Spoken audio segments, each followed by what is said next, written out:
In this episode of the Royal City Hoops podcast, we're going to talk about the death of the Golden State Warriors, James Harden being done in Houston, and the case for chemistry going forward. This is the start of the 2021 NBA season, Christmas edition. You can see I got the fireplace in the back just to set the mood, and I am going guerrilla style, copying the old man and the three setup with JJ Redick. But hey, sometimes you just got to get things done.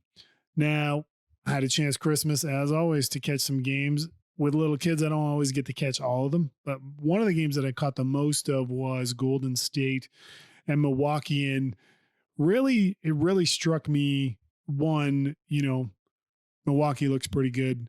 But two, how different the Warriors are now. And it wasn't just, they got a beating put to them.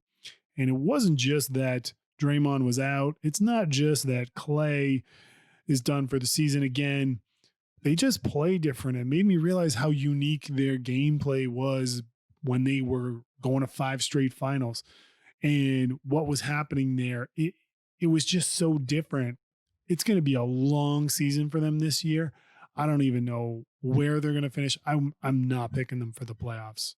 I'm just going to put it to you that way.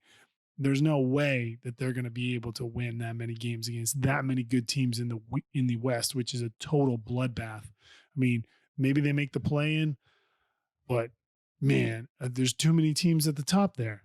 And just watching how hard how hard Steph had to fight to get shots and the kind of shots he was getting, it wasn't the same like run around, off a screen, handoff, pass back, run cross court, around another screen, around a screen, dribble, boom, boom, boom, 3-pointer, bang.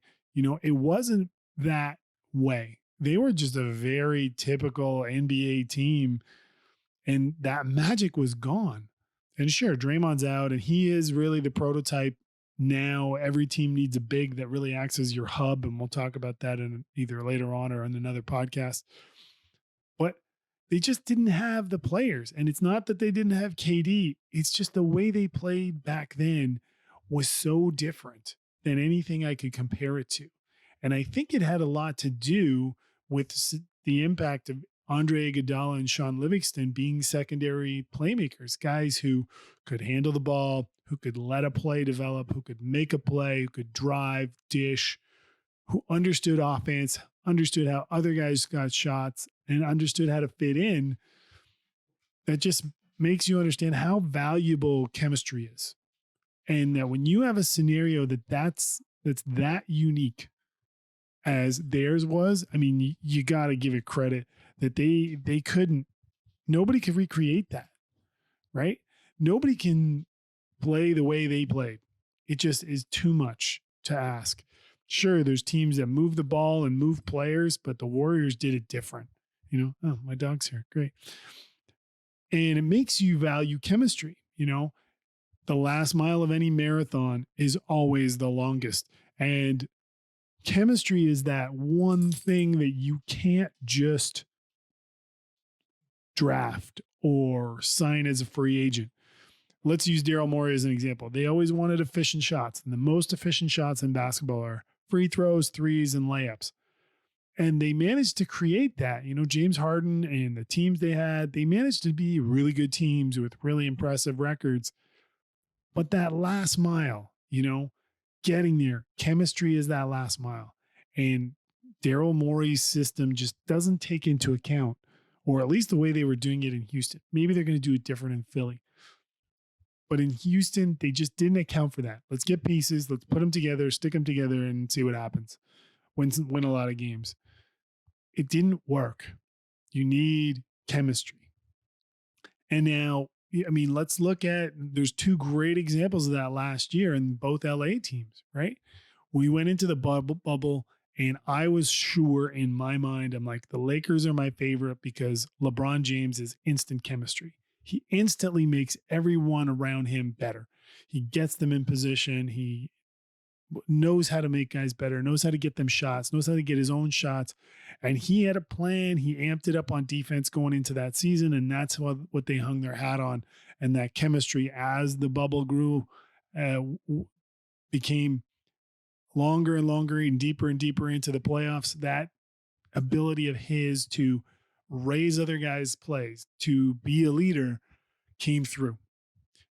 What you saw on the other LA team was the opposite. You saw a lack of leadership. And I'm not slagging Kawhi and Paul George as crappy players. They're really good at basketball, but leadership is different.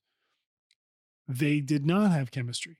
They did not play a lot of games together. They did a lot of resting. So they can talk about, I mean, if you listen to Zach Lowe, I believe it was Zach Lowe, they were talking about how they didn't play together a lot. And that was by choice. It wasn't by injury or anything. And the chemistry that they had the year before, the 2018-2019 season with Doc Rivers, was kind of subverted by that. Kawhi not playing every game, Paul George being injured, some of the pieces moving around. Now, that's not pointing the finger and saying, oh, those guys can't do it. It's just that chemistry is such a fickle thing, and you need to cultivate it and grow it and make it work. And you can try that, and you may just not have it all the way. Phil Jackson, we talk about him being maybe the kingmaker, might be a word for it. The Bulls were good, but until Phil Jackson came along, they didn't win a title. And the thought is there's some coaches who get you from crappy to mediocre, from good to great, from great to contender. And Phil Jackson was one of those guys who just took you over the top. He did it with the Lakers too. He sucked as a general manager with the Knicks. But hey, maybe that's a Knicks problem and not a Phil Jackson problem. I'm going to go with that. So here we are. We have the Clippers. I mean, they still have that chemistry issue. I think maybe I don't want to go picking teams right now. I still think the Lakers are the favorite. I don't want to count out the Clippers because I was super high on them last year. I love their roster composition, but what's come out and come to light is Kawhi and Paul George are not lead guards. They can make plays, but trusting them to be the playmaker every trip up and down, that's not what they do. They're wing guys. They can do a little playmaking, but you don't want them to be responsible for 48 minutes for all your playmaking. And Pat Beverly, as great as he is, isn't a guy who's going to get you into your offense. I mean, this is a critique that I've heard on many podcasts, and then hearing it, you're just like, oh, that makes a lot of sense. And then you watch them play and you think back, you're like, yeah, they didn't have anybody that organized them, which made me really surprised that they didn't go after Ricky Rubio when free agency was happening and all this player movement was going on. He was potentially available, and say what you will about his jump shot. He's good at running a team. Not a lot of guys are good at running a team. So, there was rumors about them trying to get Chris Paul again, and that's fantasy land with the salaries and everything. But chemistry is something you cannot invent. You cannot go into a lab and come out with it. Your players, your teammates, they have it, they grow it. And we're going into the 2021 season, and there's a couple of teams that have made a lot of moves. The Nets are a really interesting case for what chemistry can do. Upside, they could win it all. Easily put. They got the horses. Offensively, they are going to have no problems getting buckets. They got two guys that can close. They got two more guys off the bench that can get you buckets in Dinwiddie and LeVert. They got a shooter in Joe Harris. They landed Landry Shamet for more shooting. They're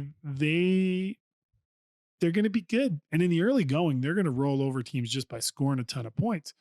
But later in the season, what are they going to do on the defensive side?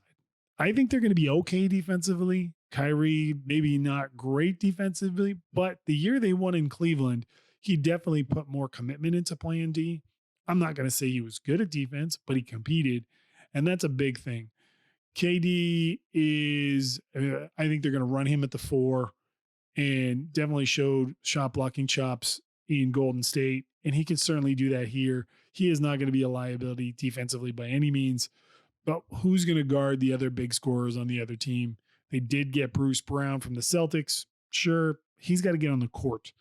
So, they've got some pieces they could move around. But again, chemistry, very fickle. If you start changing your lineup, you better hope you are the second coming of, the Pistons getting Rasheed Wallace, or, the Raptors trading for Marc Gasol, that works out. And to go back and talk a little bit about Kawhi's leadership, sure, he's great at basketball, but leadership is different than just being great at basketball. He was successful in that Toronto situation because he didn't have to be the leader. They had Kyle Lowry, who was and is the leader of that team and will be until he's gone. He could do that. They had a strong culture. You have these teams where culture is a big deal. And Kawhi just came in and did what he did. And then he said, okay, I'm taking it to the Clippers. Now he's going to do what he does there. We'll see how that plug and play works in Brooklyn. Milwaukee's another one. Milwaukee brought in Drew Holiday. They tried to bring in Bogdanovich, and that didn't work, and they got slapped on the wrist for that. So their chemistry is a little tenuous. I like the growth potential for Dante DiVincenzo as sort of an all-around guard who can do a little bit of everything and is definitely going to get enough minutes to really show it. And I think he will. Because Wes Matthews is gone and Drew Holiday is there, and it's going to be really interesting to see how they come together. They added some depth. They need some secondary scoring from their bench, but Chris Middleton's going to have a big year. Giannis, their craziest lineup is going to be running Giannis out at the 5 and having him have that be just a mismatch. Who's going to be their closer? I think it's Middleton because he and Drew Holiday, it may be one of those two, unless Giannis has suddenly developed into some type of scorer, but he's downhill. They're going to gap him. He could shoot 40% from 3. They're still going to give him that versus letting him get downhill. So Zach Lowe in one of his podcasts talked a lot about this, and I'm kind of parroting that, which makes a ton of sense. But he's going to be something. And let's go back to what I mentioned about Draymond, about hubs. The new thing in the NBA, I think, is having your big man that's a hub. You're going to have all these smalls who are your best scorers, who are going to be your creators. But when you have a big man who can make plays, or somebody who plays an interior position, right? I don't want to go calling Draymond Green a big man because it's 6'6". He's not a big man. I mean, you're looking at another guy in Zion who I think he has some playmaking skills that they are going to try to maximize. As a ball handler, as a passer, his ability to penetrate and create for others is, I think, a little undersold, and he'll be used as that a little bit. As his shooting develops, he'll become even more potent. You have the ultimate big man hug in Nikola Jokic, who is just one of my man crushes. He, in the playoffs, in the bubble, his closing, his killer instinct, his clutch play was just awesome. You see a guy, I think somebody like Aaron Gordon could be that if he really wants to realize, like, hey, I'm not a pick and roll creator. I am an all around great player who can do a little bit of everything and really see offense. I think he's somebody that could really do that for a team. But that's the new way teams are playing. Your smalls, you're always going to be able to find smalls who score, who can be creative. It's finding that big man who allows them to be that. Marc Gasol with the Lakers is going to do that. He's a great passer, and he did a lot of that in Memphis before he got old. And so he adds a little bit of that to the Lakers. We'll see how many minutes he's going to get. But that's kind of what I took away from Christmas weekend and what we're going to have to look forward to in this 2021 season. There's so much to talk about, so much more to enjoy. I'm just happy there is something to watch on TV right now. And I want to say, I'm looking forward to doing more of these. I want you to like if you like, comment if you have something to say, and I'll see you on the next one.